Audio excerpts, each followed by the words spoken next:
الله السميع العليم من الشيطان الرجيم من همزه ونفخه ونفثه بسم الله الرحمن الرحيم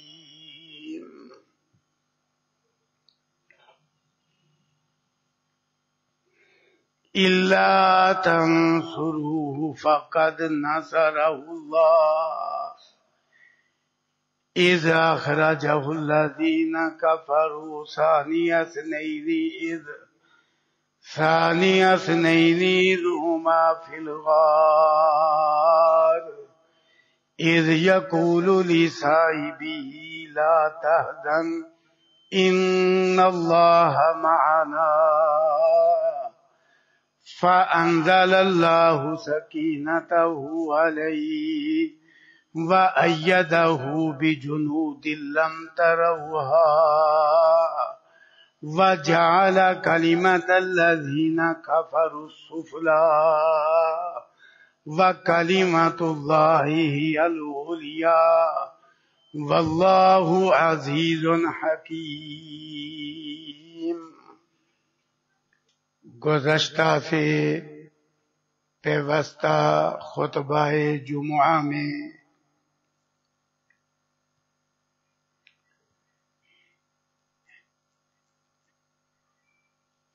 اسلامی قمری ہجری سال کے حوالے سے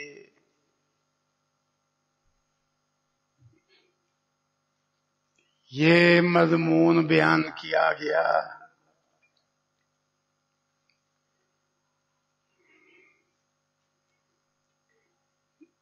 کہ دین اسلام میں کیونکہ کسی کی پیدائش وفات یا شہادت کا دن منانا اس کا قطعاً کوئی تصور موجود نہیں، اس لیے اسلامی تاریخ کو، اسلامی قمری سال کو کسی کی پیدائش کے ساتھ یا وفات کے ساتھ یا کسی کی شہادت کے ساتھ منسلک نہیں کیا گیا۔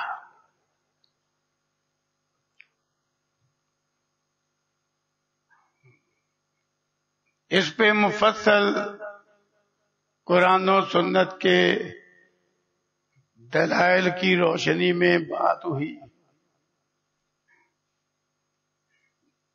کہ پیدائش وفات شہادت منانا دین اسلام میں ہے ہی نہیں۔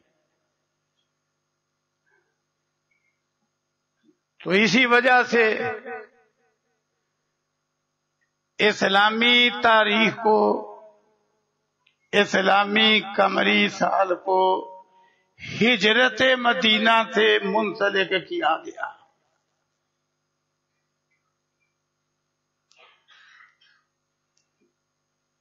کیونکہ مکی دور کے اواخر میں 3 سال حج کے موقع پہ ماہ ذو الحجہ میں ہجرت کے اسباب بنے۔ آخر کار پروگرام طے ہو گیا اور رسول اللہ صلی اللہ علیہ وسلم کو اللہ کی طرف میں خواب میں ہجرت گاہ بھی دکھلا دی گئی۔ آپ صلی اللہ علیہ وسلم نے فرمایا انی اریت دار ہجرتکم، صحیح البخاری میں ہے کہ مجھے تمہارا دار الہجرت دکھلا دیا گیا ہے۔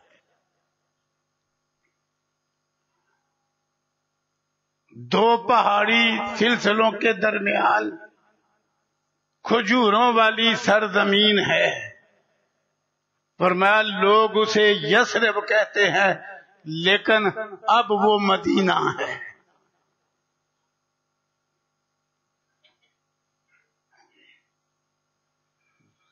ہجرت کا معاملہ طے ہو گیا۔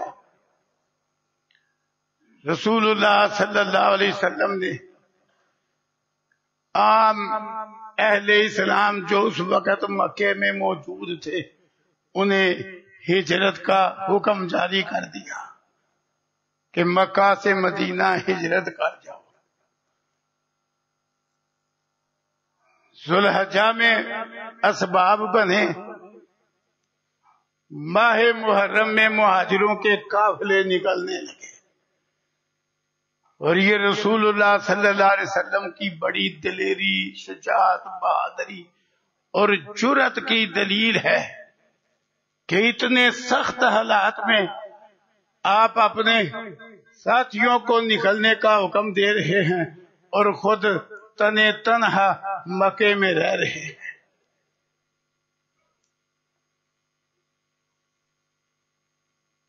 تو گزشتہ سے پیوستہ خطبہ میں بات پھر یہاں تک پہنچی تھی کہ آخر حضرت ابو بکر رضی اللہ عنہ نے اجازت طلب کی کہ میں بھی ہجرت کر جاؤں، تو آپ نے فرمایا نہیں ابو بکر ٹھہر جاؤ، مجھے امید ہے کہ ان قریب مجھے بھی اجازت مل جائے گی، تو تم میرے ساتھ جانا۔ اللہ اکبر۔ رسول اللہ صلی اللہ علیہ وسلم کا یہ ارشاد گرامی سنتے ہی حضرت ابو بکر رضی اللہ عنہ نے تیاری شروع کر دی، 2 سواریوں کو بہترین چارہ ڈالنا شروع کر دیا کہ لمبا سفر طے کرنا ہے، دشمن کے پیچھے کا بھی امکان ہے، تو سواریاں تندرست صحت مند ہو جائیں تاکہ سفر آسان ہو۔ ادھر تیاری شروع کر دی، ادھر ایک دن دوپہر کا وقت ہے۔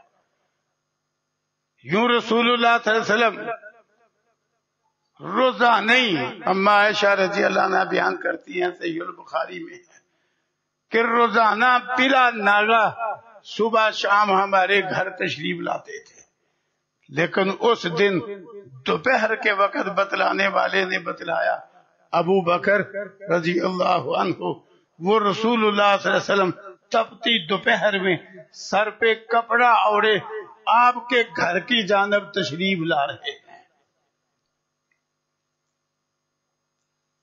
حضرت ابو بکر رضی اللہ عنہ نے خبر سنتے ہی کہا کہ آپ انتہائی اہم کام کے لیے اس وقت تشریف لائے ہیں، آپ پہلے کبھی اس وقت تشریف نہیں لائے۔ بہرحال آپ آئے، اندر آنے کی اجازت مانگی، اندر بٹھایا گیا، فرمایا جو کوئی اجنبی ہے گھر سے باہر نکال دو۔ حضرت ابو بکر رضی اللہ عنہ نے عرض کیا آپ کی اہلیہ ہے، کیونکہ عائشہ رضی اللہ عنہ سے نکاح ہو چکا تھا، رخصتی نہیں ہوئی تھی، اور باقی میرے گھر والے ہی ہیں، اجنبی کوئی نہیں۔ آپ فرماتے ہیں تیاری کرو، مجھے بھی ہجرت کی اجازت مل گئی ہے۔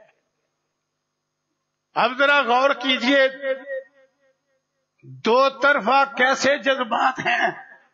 اس وقت جب حضرت ابو بکر رضی اللہ عنہ نے اجازت طلب کی، آپ فرماتے ہیں ٹھہر جاؤ، مجھے اجازت ملے گی تو میرے ساتھ جانا۔ کیوں؟ حضرت ابو بکر رضی اللہ عنہ پہلے سمجھتے تھے کہ آپ نے مکہ ہی رہنا ہے، اہل ایمان کو ہجرت کا حکم ہے،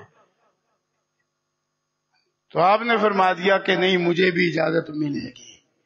حضرت ابو بکر رضی اللہ عنہ نے تعجب سے کہا میرے ماں باپ آپ پہ قربان، آپ کو بھی اجازت ملے گی؟ میں ہاں۔ اب اس وقت آپ فرما رہے ہیں ٹھہر جاؤ، میرے ساتھ جانا۔ اب جب رسول اللہ صلی اللہ علیہ وسلم نے اجازت سنائی کہ مجھے بھی حکم ہو گیا ہے تیاری کرو، تو اب حضرت ابو بکر رضی اللہ عنہ فی الفور عرض کرتے ہیں اے اللہ کے رسول صلی اللہ علیہ وسلم مجھے ساتھ لے کے جانا ہے۔ یہ دونوں طرف سے جذبات ہیں۔ کیسا تعلق ہے.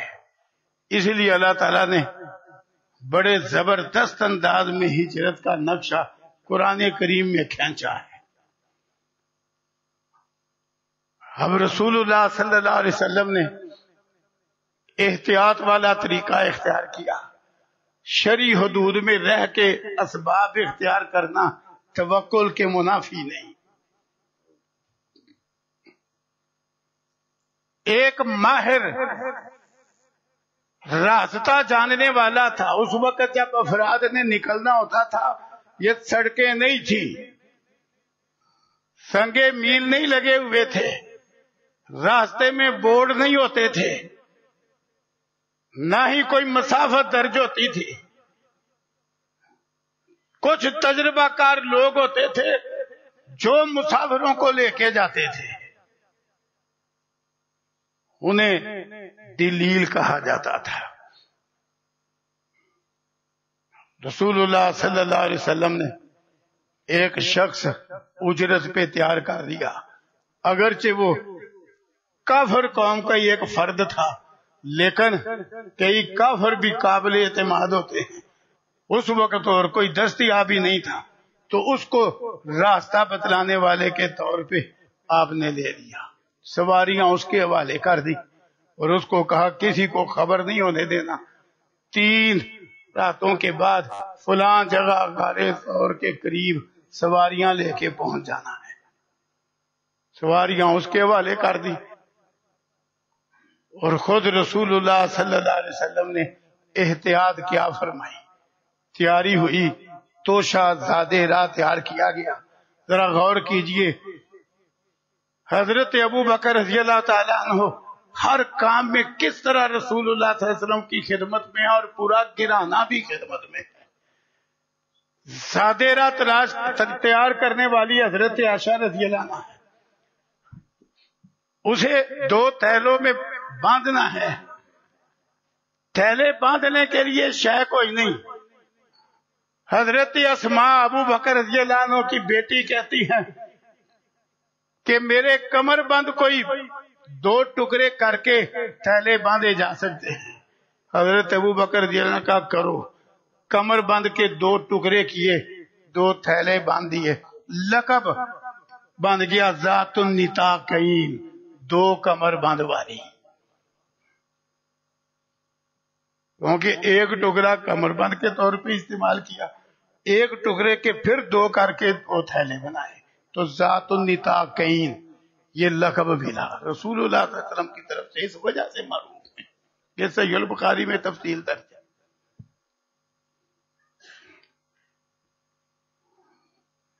تیاری ہو گئی. اب رسول اللہ صلی اللہ علیہ وسلم اور حضرت ابو بکر رضی اللہ عنہ مکے کا راستہ جو مدینے کو جاتا ہے وہ مکے سے شمال کی طرف ہے. آپ سیدھا اس راستے پہ نہیں چڑھے. کیوں؟ آپ کو پورا خطرہ تھا پیچھا ہوگا. اور ظالم کو یہ بھی نہیں نہ برداشت ہوتا مظلوم ہاتھ سے نکل جائے. مکے والوں کو کہاں برداشت تھا کہ یہاں سے اہل اسلام ہجرت کر جائیں. وہ تو پیچھا کرتے تھے تاکہ ہجرت مدینہ سے پہلے جب اہل اسلام نے رسول اللہ صلی اللہ علیہ وسلم کے حکم پہ حبشہ کو ہجرت کی تو مکے والوں نے حبشے جا کے حبشے کے بادشاہ نجاشی کو پھڑکایا، ہمارے بگوڑے تیرے ملک میں آ کے پناہ پکڑے ہوئے ہیں، انہیں نکال. ظالم اس طرح کا ہوتا ہے کہ انہیں برداشت نہیں کہ یہ بچ نکلے. اللہ اکبر. تو اب یہ انہیں گوارا نہیں کہ آپ صلی اللہ علیہ وسلم اور آپ کے ساتھی نکل جائیں کہیں. اس لیے آپ کو پورا اندازہ تھا کہ جو ہی خبر ہوگی پیچھا کیا جائے گا، پیچھا کیا جائے گا. اور واقعتاً جو ہی خبر نکلی اعلان ہو گیا، 100 اونٹ انعام کا اعلان ہو گیا کہ جو محمد صلی اللہ علیہ وسلم کو ابو بکر رضی اللہ عنہ کو پکڑ کے لے آئے، شہید کر کے لے آئے، زندہ لے آئے، 100 اونٹ انعام دیں گے ایک ایک کا. اعلان ہو گیا اور بھی بڑا ورگ لایا گیا. تو رسول اللہ صلی اللہ علیہ وسلم نے احتیاط فرمائی کہ جو مکے سے شمال کی جانب مدینے کی راہ ہے اس پہ نہیں چڑھے، جو راستہ بتلانے والا تھا اس سے بھی یہی طے کیا سور کی طرف آنا۔ اب سور مکے سے جنوب کی جانب 5 میل کے فاصلے پر ہے، اور دیکھنے والوں نے دیکھا ہے سور کی کتنی بلندی پر وہ غار ہے۔ سور پہاڑ ہے، اس غار کی اسی مناسبت سے غار سور کہتے ہیں۔ اللہ اکبر، کیسی مشقتیں ہیں، کتنی بلندی پر ہے، اور اس کا دانا اب تک اتنا تنگ ہے کہ لیٹ کے اس غار کے اندر داخل ہوا جا سکتا ہے، اور اندر چھوٹی سی جگہ ہے۔ تو راستہ مدینے کا شمال کی طرف ہے، اسے چھوڑ دیا کہ پیچھا کرنے والے تو ادھر ہی جائیں گے نا، انہیں پتا چلے گا کہ قافلے مدینے جا رہے ہیں تو محمد صلی اللہ علیہ وسلم بھی مدینے گئے ہیں۔ اس معروف راستے کو چھوڑ دیا، سور پہاڑ کی طرف طے کیا کہ وہاں غار میں 3 راتیں ٹھہریں گے تاکہ پیچھا کرنے والے تھک ہار جائیں، وہ مایوس ہو جائیں۔ اب غار میں آگے حضرت ابو بکر رضی اللہ عنہ کا بیٹا عبداللہ، وہ بھی 3 راتیں غار میں آ جاتا ہے، دن کی روشنی سے پہلے پہلے مکے پہنچ جاتا ہے۔ مکے والوں کو نہیں پتا چلتا کہ یہ کدھر ہے، سارا دن پورا کان لگا کے سازشیں منصوبے سنتا ہے، یاد کرتا ہے، رات طریقی میں غار میں آ کے سارے منصوبے سناتا ہے، اور پورا گرانہ خدمت کر رہا ہے۔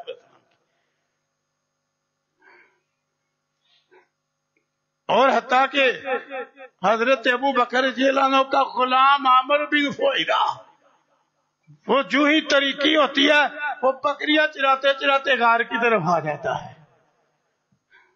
دودھ پلا کے تاکہ رات دودھ میں بسر ہو، دودھ پلا کے دن چڑھنے سے پہلے پہلے یہاں سے بکریاں لے کے نکل جاتا ہے، کسی کو پتا نہیں چل رہا۔ بیٹا بھی خدمت کر رہا ہے تو بکر کا نبی وسلم کی، غلام عامر بن فہیرہ بھی خدمت کر رہا ہے، حضرت ابو بکر خود ساتھ خدمت میں پیش ہیں۔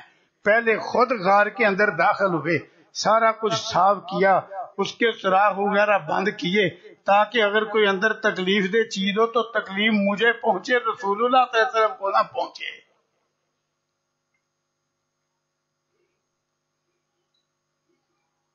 یہ ہجرت کے دن ہے، اللہ اکبر۔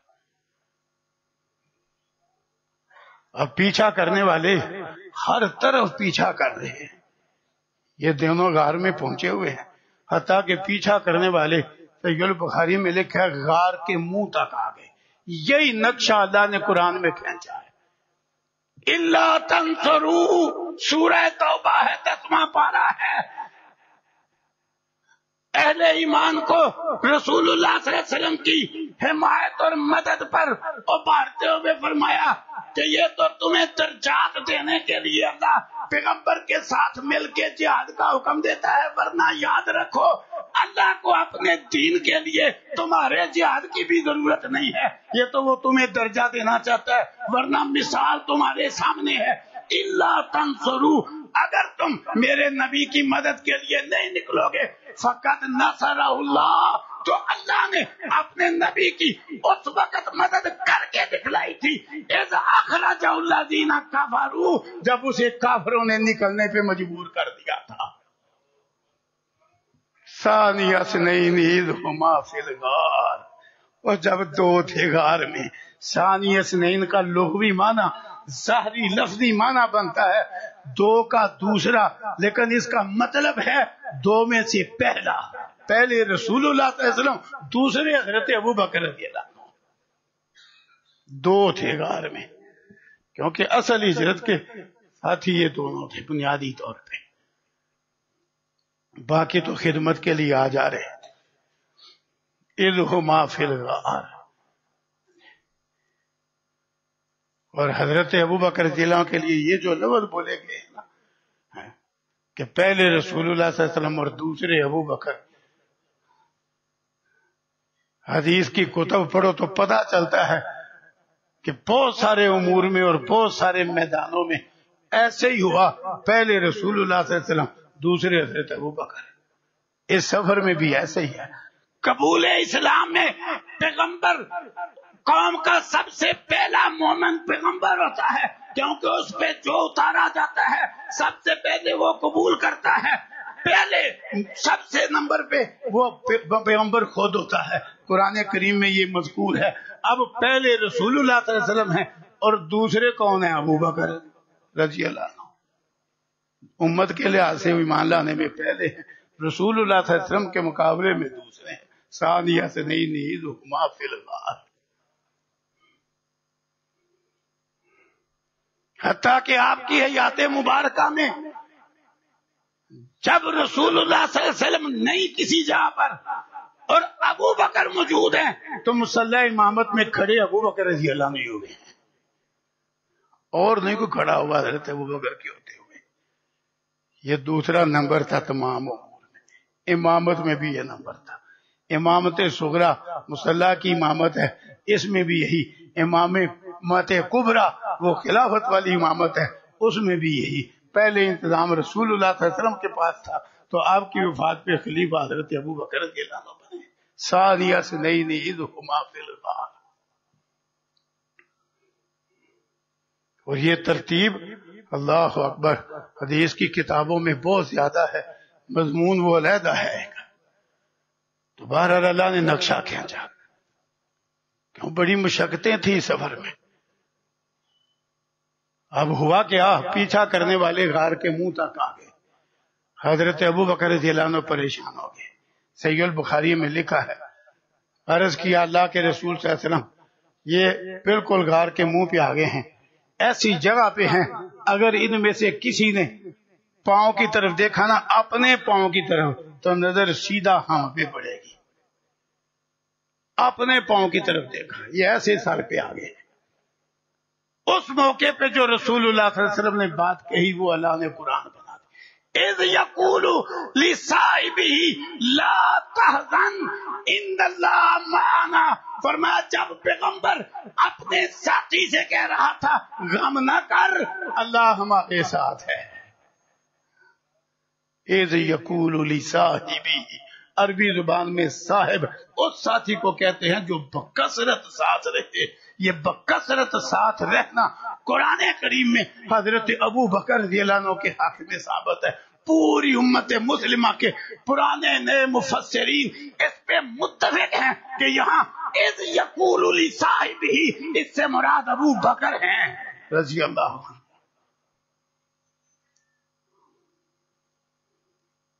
یہ علیحدہ بات ہے، کوئی گندے دماغ والا جو مرضی کے، جس طرح آج کل امریکہ میں بیٹھا ہوا ایک گندا رافضی بول رہا ہے کہ جی کوئی نہیں ابو بکر ساتھ مار دینا. پوری امت کے مفسرین کہتے ہیں یہ ابو بکر ہے. یہ یقول لصاحبہ، حدیث کی کتابیں کہتی ہیں یہ یقول لصاحبہ ابو بکر ہے. تیرے بک بک کرنے سے کیا ہوگا؟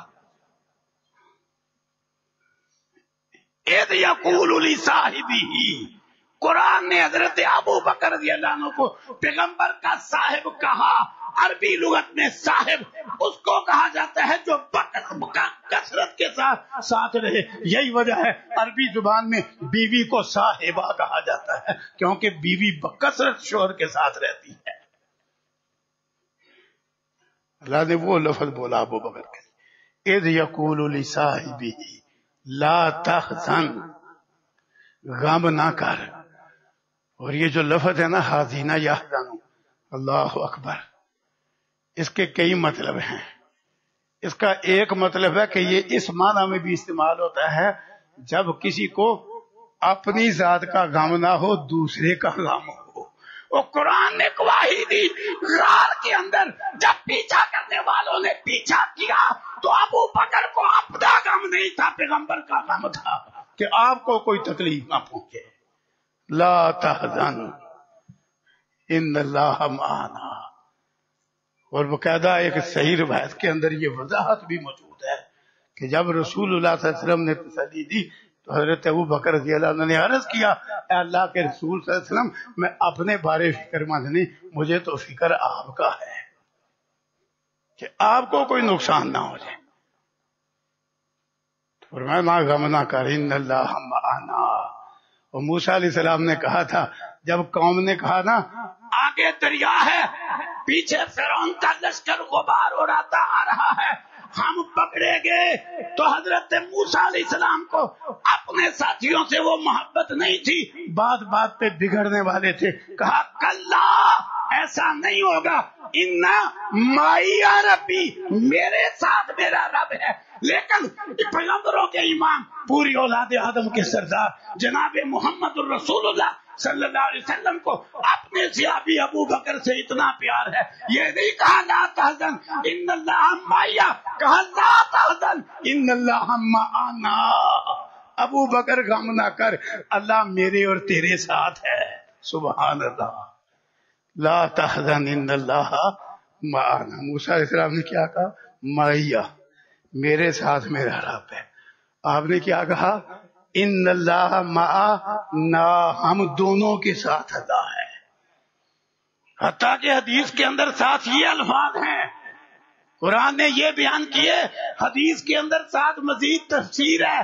کہا یا ابا بکر ما ظنک باثنین اللہ ثالثہما. او ابو بکر تیرا ان دو کے بارے کیا خیال ہے جن کا تیسرا اللہ ہے؟ کیوں پریشان ہے تو؟ ما ظنک باثنین، کالے دل والا کالے لباس والا جو مرضی کہے، یہ قرآن ہے اور یہ حدیث ہے. ما ظنک باثنین، تیرا ان دو کے بارے کیا خیال ہے؟ اللہ ثالثہما. قرآن کہے معنا، حدیث کہے ثالثہما. نہ قرآن نے پیغمبر کے ساتھ سے ابو بکر کو علیحدہ کیا، نہ حدیث نے علیحدہ کیا. قرآن کے الفاظ ان اللہ معنا، اللہ ہم دونوں کے ساتھ ہے. حدیث کے الفاظ ما ظنک باثنین، ابو بکر ان دو کے بارے تیرا کیا خیال ہے؟ اللہ ثالثہما، جن دونوں کا تیسرا اللہ ہے. زیادہ پریشان کیوں؟ تو واقعی پھر اللہ نے وہ منہ تک آنے والوں کی آنکھیں ایسی اندھی کی، انہیں نہ رسول اللہ صلی اللہ علیہ وسلم نظر آئے نہ ابو بکر نظر آئے باہر سے. یا اگرچہ کچھ روایتیں لوگوں نے مشہور کی ہوئی ہیں کہ مکڑی نے جالا بون دیا، کبوتری نے انڈے دے دیے، یہ بے ثبوت ہے. اللہ نے دفاع کیا، جالے کے ذریعے نہیں، کبوتری کے انڈوں کے ذریعے نہیں. اللہ نے یہاں وضاحت کی ہے. جب کہا نا اللہ ہمارے ساتھ ہے، اللہ فرماتے ہیں فانزل اللہ سکینتہ علیہ، اللہ نے اپنی سکینت آپ پہ اتار دی. سکینت اتاری. ساتھ کیا فرمایا؟ ہجرت یہ فتوحات کا دروازہ ہے، ہجرت غلبہ اسلام کا دروازہ ہے. یہ ہجری سال کا اختتام اور آغاز، یہ تو ہجرت کے اسباب سمجھنے کا موقع ہے. لیکن کس طرح یہودی سازش نے کیا سے کیا بنا دیا. رسول اللہ صلی اللہ علیہ وسلم نے تو اسی لیے حرمت والے مہینے کو رونے پیٹنے کا مہینہ نہیں بنایا، بلکہ کیا فرمایا؟ یہ شکریہ کا مہینہ ہے. کہ پہلے اعتبار میں بھی اللہ نے اس مہینے میں اپنے بندوں پہ بڑی نعمتیں کی. اس اسلامی دور میں بھی ایسے ہی ہوا کہ ذوالحجہ میں ہجرت کے اسباب بنے، محرم میں مہاجروں کے قافلے شروع ہو گئے. وہ ہجرت جو فتوحات کا دروازہ ہے، وہ ہجرت جو غلبہ اسلام کا دروازہ ہے. قرآن نے ہجرت بیان کر کے کہا وَأَيَّدَهُ بِجُنُودٍ لَمْ تَرَوْهَا، کہ اللہ نے اپنے نبی پہ سکینت اتاری اور ان لشکروں کے ذریعے آپ کی پھر مدد کی جو لشکر تم نے نہیں دیکھے. معلوم ہوا سفر ہجرت میں بھی فرشتوں کے لشکر اترے. بہرحال یہ اللہ کی مدد تھی. غار کے منہ تک آ کے کسی کو نہیں پتا چلا. لوگ پیچھا کر کر کے تھکا کے جب ٹھہر گئے نا، تو رسول اللہ صلی اللہ علیہ وسلم وہ راستہ بتلانے والے کے ساتھ اور ابو بکر رضی اللہ عنہ. اللہ اکبر. اور کئی احادیث کے اندر صحیح سندیں موجود ہیں کہ سفر ہجرت میں رسول اللہ صلی اللہ علیہ وسلم کے ابو بکر رضی اللہ عنہ کبھی آگے چلتے ہیں، کبھی پیچھے چلتے ہیں، پھر کبھی آگے ہو جاتے ہیں، پھر کبھی پیچھے ہو جاتے ہیں.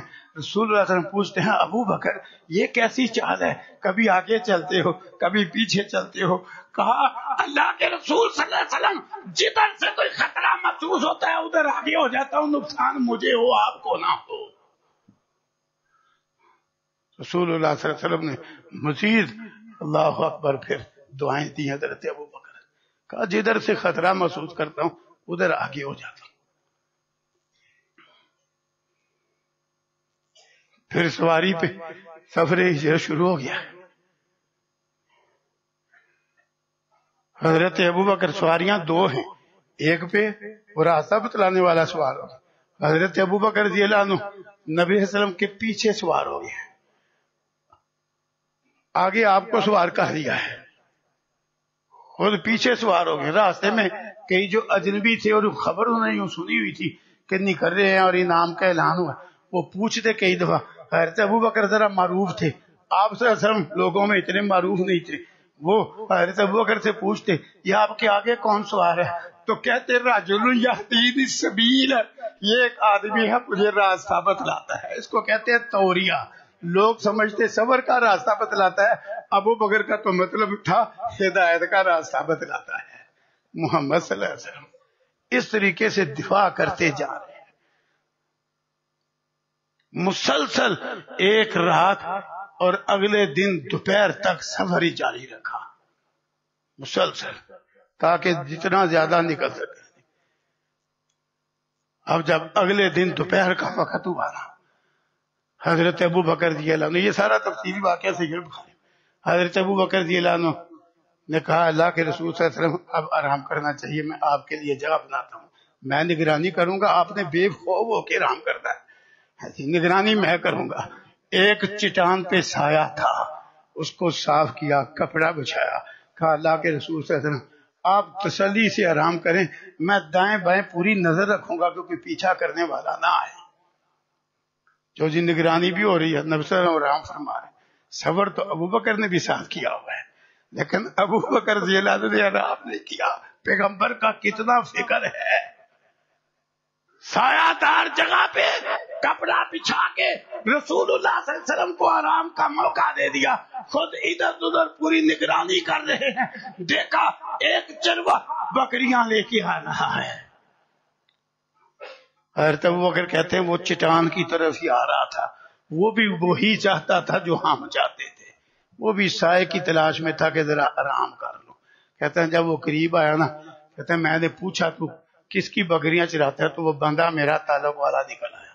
میں نے پھر بھی پوچھا کیا مالک کی طرف سے دودھ پلانے کے لیے کسی مسافر کو تجھے اجازت ہے؟ کہا ہاں اجازت ہے. تو ہے تیری بکریوں میں دودھ؟ اس نے کہا ہے. کہا برتن میں لاتا ہوں, اچھی طرح تھان جھاڑ لے, گندگی نہ آئے دودھ میں. اللہ اکبر. اس نے دودھ دعا. حضرت ابوبکر رضی اللہ عنہ کہتے ہیں نقشہ ہم اتنے میں آرام کر رہے ہیں, میں دودھ کا انتظام کر رہا ہوں, وہی قریب ہی دودھ دعا, اس کے اوپر پانی ڈالا دودھ ٹھنڈا کرنے کے لیے. دودھ جب دھویا جائے نا تو گرم گرم ہوتا ہے, تو گرمی تھی, ٹھنڈا کرنے کے لیے, پینے کے لیے پلانے کے لیے پانی ڈالنا درست ہے, دودھ میں بیچنے کے لیے نہیں. پانی ڈالا, ٹھنڈا کیا دودھ کو. اتنے میں رسول اللہ علیہ وسلم کا آرام پورا ہوا. عرض کیا اللہ کے رسول یہ دودھ نوش فرمائیں. حضرت ابوبکر کے الفاظ ہیں صحیح البخاری میں نے رسول اللہ علیہ وسلم کو دودھ پیش کیا, آپ نے پیا, میں راضی ہو گیا. اللہ اکبر. اور خود آرام بھی ابوبکر نے نہیں کیا اور خود دودھ بھی نوش نہیں کیا. دودھ بھی رسول اللہ علیہ وسلم کو پلایا, آرام بھی رسول اللہ علیہ وسلم کو کروایا, اور کیا کہا, رضی تو میرا دل راضی ہو گیا. یہ محبتیں تھیں, یہ عقیدتیں تھیں, یہ چاہتیں تھیں ابوبکر رضی اللہ عنہ کے دل میں. کیسے لوگ کس منہ سے باتیں کرتے ہیں. اگلا سفر شروع ہو گیا. پھر راستے میں اب کیا ہوا, سراقہ ایک شخص تھا مکے کا, اس نے پیچھا شروع کر دیا. اس کو پتا پلا کیسے چلا, یہ ایک جگہ بیٹھا ہوا تھا اپنی قوم میں, تو ایک شخص آئے کہتا ہے میں نے نا ساحلی راستے پر کچھ افراد کے سائے دیکھے ہیں, میرا پورا اندازہ ہے کہ وہ محمد صلی اللہ علیہ وسلم اور ان کے کوئی ساتھی ہیں. سراقہ بن مالک کہتے ہیں، یہ بعد میں مسلمان ہو گئے تھے، اس وقت پر مسلمان نہیں تھے، کہتے ہیں مجھے بھی اندازہ پورا ہوا کہ وہ محمد صلی اللہ علیہ وسلم اور اس کے ساتھی ہیں، پر میں نے ٹالنے کے لیے کہ اور نہ جائے انعام میں لوں، میں نے ٹالنے کے لیے گپ چھوڑ دی، میں کہو نہیں وہ تو فلاں فلاں فلاں میرے سامنے گئے ہیں۔ کہتے ہیں جب بات ٹال گئی نا، سب کا دھیان منتشر ہو گیا، میں سیدھا وہاں سے اٹھا، میں نے اپنی لونڈی سے جا کے کہا گھر کی پچھلی جانب سے میرا گھوڑا اور نیزا نکال کے فلاں جگہ پہنچ۔ وہ گھر کی پچھلی جانب سے میرا نیزا اور گھوڑا نکال کے پہنچی، میں بھی پچھلی جانب سے نکل کے سوار ہو کے میں نکل پڑا، مجھے پتا تھا کہ یہ محمد صلی اللہ علیہ وسلم اور اس کے ساتھ۔ اللہ اکبر، یہ صحیح البخاری میں ہے یہ بھی تفصیل۔ کہتے ہیں میں نے پیچھا کیا، پیچھا کرتے کرتے میں اتنا قریب ہو گیا کہ مجھے وہ نظر آ رہے تھے۔ کہتے ہیں رسول اللہ صلی اللہ علیہ وسلم سیدھی توجہ سے جا رہے تھے، ابو بکر ہی مڑ مڑ کے دیکھتے تھے کہ کوئی پیچھا تو نہیں کر رہا۔ سراقہ کہتے ہیں دیکھو سفر ہے، آج امتیوں کا سفر کیا ہے، یہ ناچتی عورتیں دیکھتا جاتا ہے سفر میں، سکرین پہ گانے سنتا جاتا ہے۔ رسول اللہ صلی اللہ علیہ وسلم کا سفر کیا ہے؟ سراقہ کہتے ہیں میں اتنا قریب ہو گیا کہ مجھے رسول اللہ صلی اللہ علیہ وسلم کے قرآن پڑھنے کی آواز سنائی دینے لگی۔ آپ سفر ہجرت میں قرآن پڑھتے جا رہے ہیں اور پورے اطمینان سے آپ آگے نظر رکھے ہوئے ہیں، ابو بکر پیچھے نگرانی کر رہے ہیں، مڑ مڑ کے دیکھ رہے ہیں۔ ابو بکر رضی اللہ عنہ نے دیکھ کے رسول اللہ صلی اللہ علیہ وسلم کو خبر دے دی۔ اللہ اکبر، کہا ابو بکر رضی اللہ عنہ نے اے اللہ کے رسول صلی اللہ علیہ وسلم ایک بندہ پیچھے قریب آ گیا ہے۔ ایک روایت میں اس موقع پہ بھی رسول اللہ صلی اللہ علیہ وسلم نے پھر پہلے تسلی دی کہ ابو بکر کیوں پریشان ہے، ہمارا تیسرا اللہ ہے۔ ساتھ رسول صلی اللہ علیہ وسلم نے اللہ کی مدد کے لیے یہ کلمات کہے، یا اللہ اس کو تو پکڑ لے، روک دے اس کو۔ یہ کہنے کی دیر ہے، سراقہ کہتے ہیں میرا گھوڑا ٹھوکر کھا کے زمین پہ گر پڑا چہرے کے بال۔ میں نے مشکل سے گھوڑا سنبھالا، اور ان کی عادت ہی مشرک تھا اس وقت ابھی یہ سراقہ، بعد میں علیحدہ بات ہے فاتح بھی بنا، ایسا سیا بھی بنا۔ اب مشرک تیر کے ذریعے قسمت معلوم کرتے تھے، کہتے میں نے فوراً ترکش ساتھ تھا وہ قسمت ازمائی والا، جس سے پتا کرتے تھے کہ میں کامیاب ہوں گا کہ نہیں ہوں گا۔ کہتے میں نے تیر گھما کے تیر نکالا نا تو تیر وہ نکلا جو مجھے پسند نہیں تھا، اس کا مطلب تھا تو نہیں کامیاب ہوگا۔ پر کہتا ہے دیکھو لالچ ہے، اب نہیں لالچ ہے، کلمہ پڑھنے والا آتا ہے لالچ میں، اور کہتے چلو 2 ٹبل شاہ کو پیسے بعد میں توبہ کر لیں گے، اب وہ بھی لالچ میں آگے، وہ تو تھا ہی مشرک، مسلمان لالچ میں آگے کیا کچھ کر رہا ہے، تو کلمہ پڑھنے والا لالچ میں آ کے کیا کچھ کر لیتا ہے، تو وہ تو کافر تھا۔ کہتا ہے میں نے تیر کی نافرمانی کی، پھر پیچھا شروع کر دیا گورا چیلا کر کے۔ رسول اللہ صلی اللہ علیہ وسلم نے پھر تو یہ الفاظ کہے کہ یا اللہ اس کو پکڑ دے، روک لے۔ کہتے اب میرا گھوڑا ٹھوکر کھا کے گرا اور کچھ ٹانگیں زمین میں دھنس گئی، مشکل سے میں نے نکالا، پھر ترکش سے تیر نکالا، پھر قسمت معلوم کی تو تیر پھر وہی نکلا جو میری مرضی کا نہیں تھا، میں نے پھر تیر کی نافرمانی کی، میں نے پھر پیچھا کیا، لیکن تیسری بار پھر رسول اللہ صلی اللہ علیہ وسلم نے الفاظ کہے تو اب میرا گھوڑا زمین کے اندر ایسا دھنسا کہ نکل ہی نہیں رہا تھا، حتیٰ کہ میں مجبور ہو گیا، میں نے آواز دی مجھے پناہ دے دو، میں کچھ نہیں کہوں گا۔ اللہ اکبر، آواز لگا دی۔ اب رسول اللہ صلی اللہ علیہ وسلم نے دعا کی تو اس کے گھوڑے کی ٹانگیں نکلی۔ اب وہ بڑے احترام سے، دیکھو پیچھا کرنے آئے نام کی دعوت، بڑے احترام سے آگے کہتا ہے کہ یوں کہیں یہ میرے پاس سامان ہے، جو آپ کو چاہیے لے لیں، میں آپ کی خدمت کے لیے آیا ہوں۔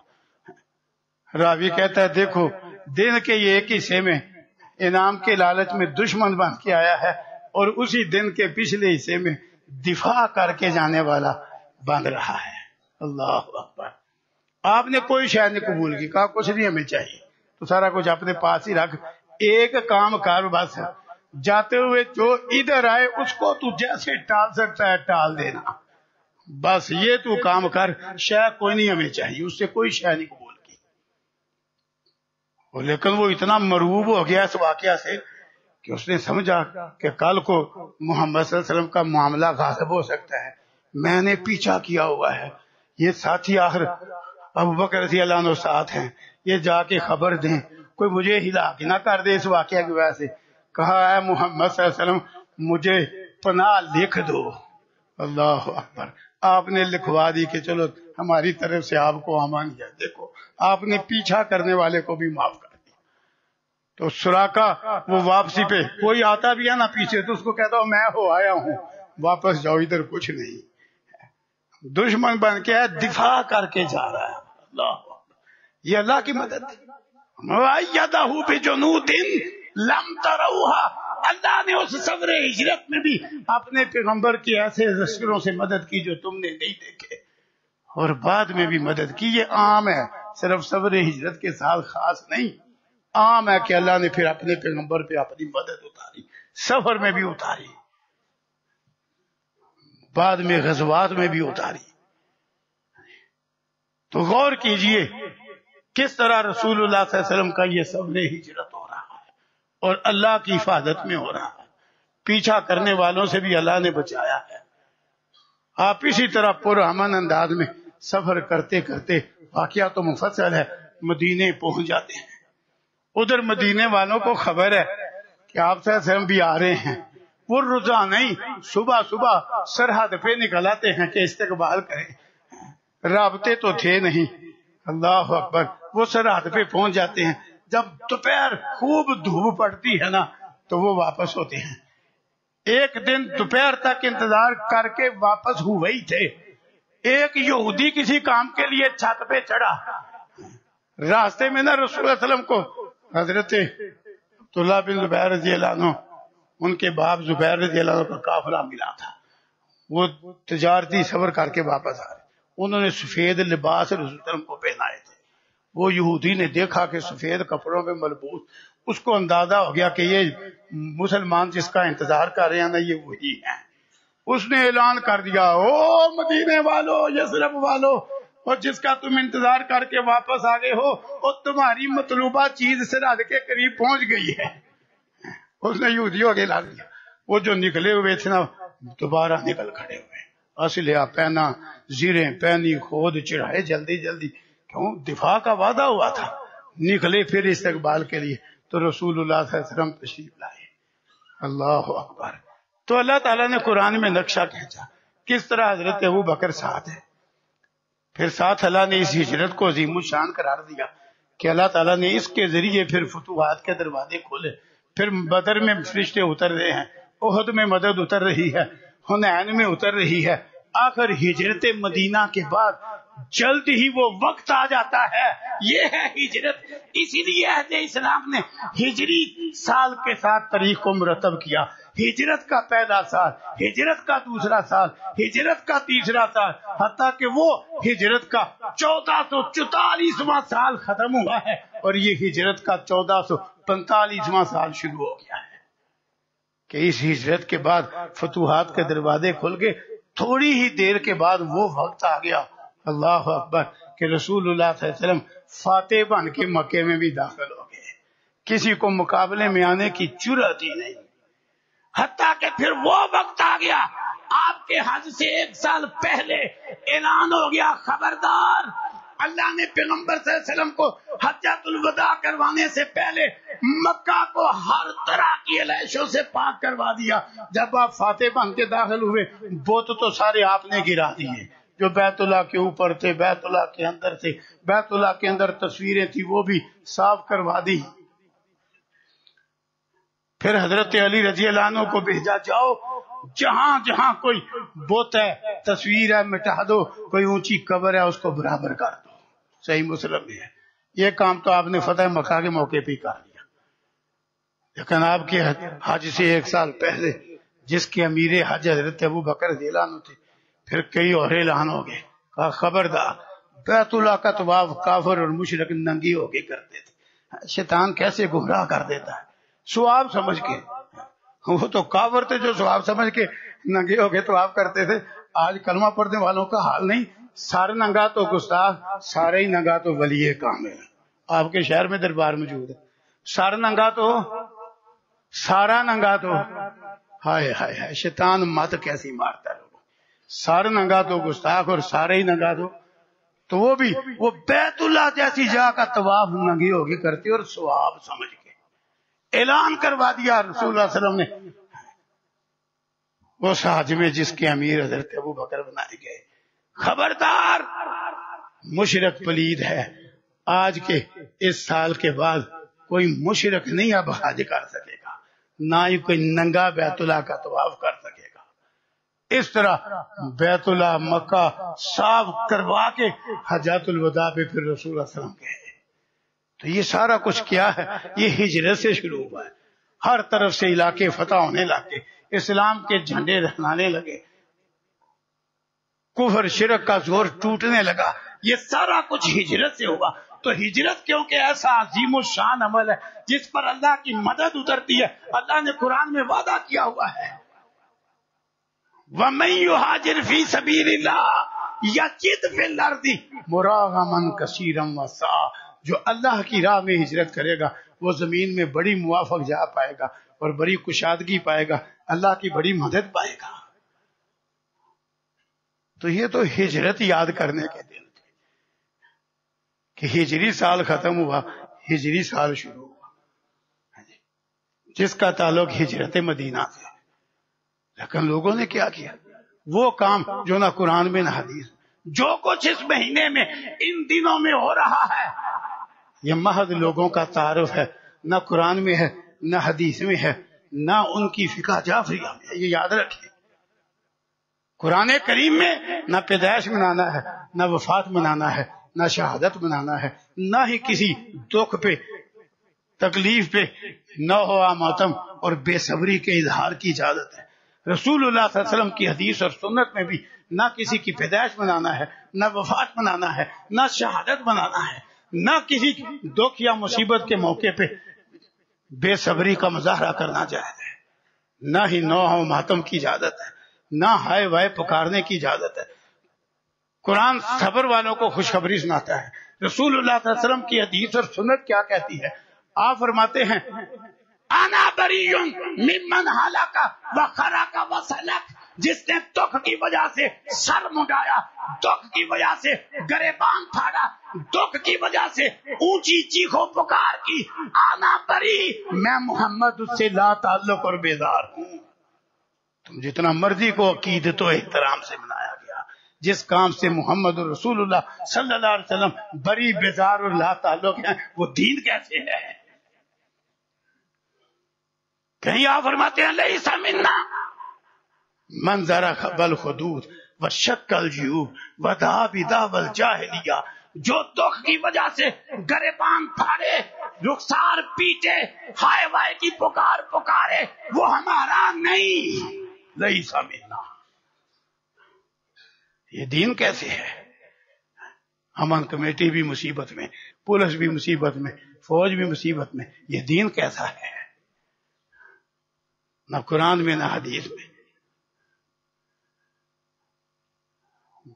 اور پھر جو رو رہے ہیں ان کی کتابوں میں بھی نہیں. دو باتیں عرض کرتا ہوں. علامہ احسان علی ظہیر رحمہ اللہ ہمارے شہر گجرانوالا کے پڑھے ہوئے، جامعہ اسلامیہ میں پڑھتے تھے. تحقیق کا اس وقت ہی جذبہ تھا. جی ٹی روڈ پہ اٹاوے میں جامعہ جعفریہ موجود ہے، وہاں چلے گئے. ہم بات دلائل کی کرتے ہیں، گالی گلوچ کی ہمیں کیا ضرورت ہے. وہاں پہنچے، نو عمر تھے، بزرگ مفتی تھا ان کا. جا کے کہا کہ آپ لوگ یہ جو کچھ محرم میں کرتے ہیں، کوڑا نکالتے ہیں، لوتھے پیٹتے ہیں، وہ مقبرے کا ماڈل بھی نکالا جاتا ہے، یہ جو کچھ آپ کرتے ہیں، ماتمی لباس پہنتے ہیں، ماتمی انداز اختیار کرتے ہیں، مجھے نہ قرآن میں ملا ہے، نہ حدیث میں ملا ہے، نہ تمہاری کتابوں میں ملا ہے. آپ ان کے مفتی ہیں، اگر آپ کے علم میں آپ کی کسی کتاب کا حوالہ ہے تو میں دیکھنے آیا ہوں، میں تحقیق کر رہا ہوں. طالب علم تو اچھے طریقے سے بات کی. اللہ اکبر.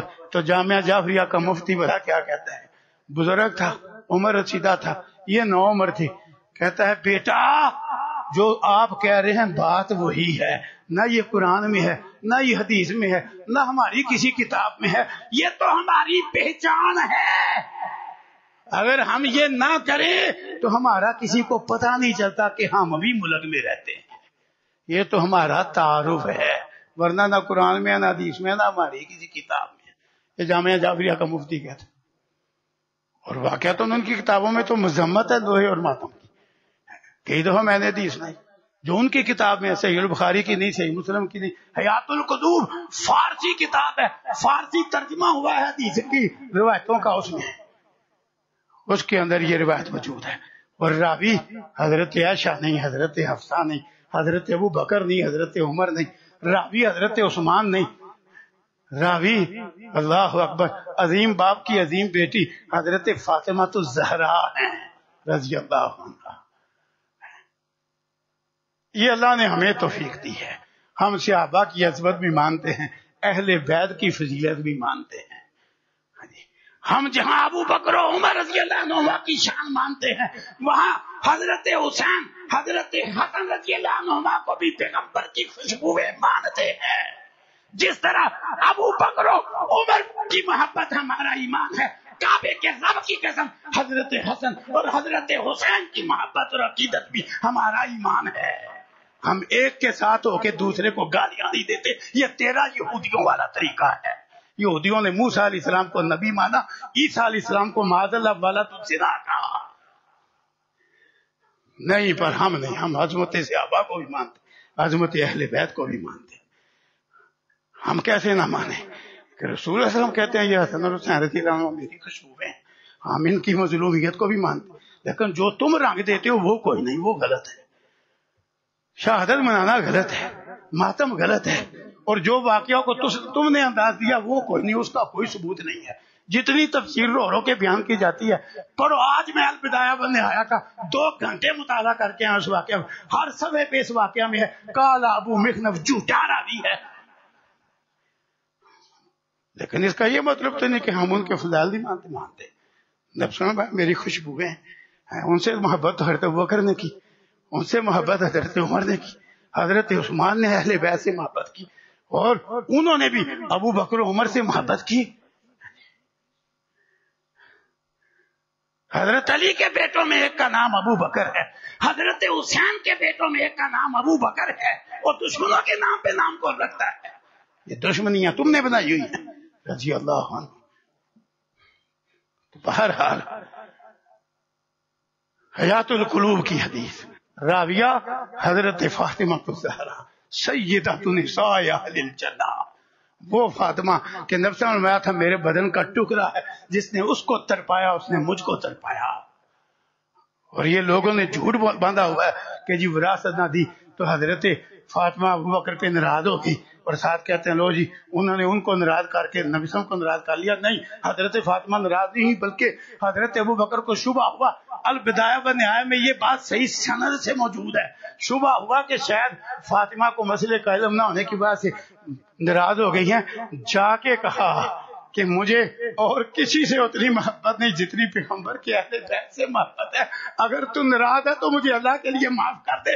البدایہ والنہایہ میں ابو بکر کا یہ واقعہ درج ہے. رضی اللہ عنہ تم کس منہ سے کہتے ہو؟ حضرت فاطمہ نے صاحب کہا نہیں، ناراضگی کون سی؟ یہ بھی پڑھا کرو اور یہ بھی سنایا کرو، کانے نہ بنو، یہ بھی سنایا کرو. بہرحال حیات القلوب کی حدیث، حضرت فاطمہ رضی اللہ عنہ راوی کہتی ہیں رسول اللہ صلی اللہ علیہ وسلم معراج سے واپس آئے تو کہا میں عبارت سناؤں گا فارسی.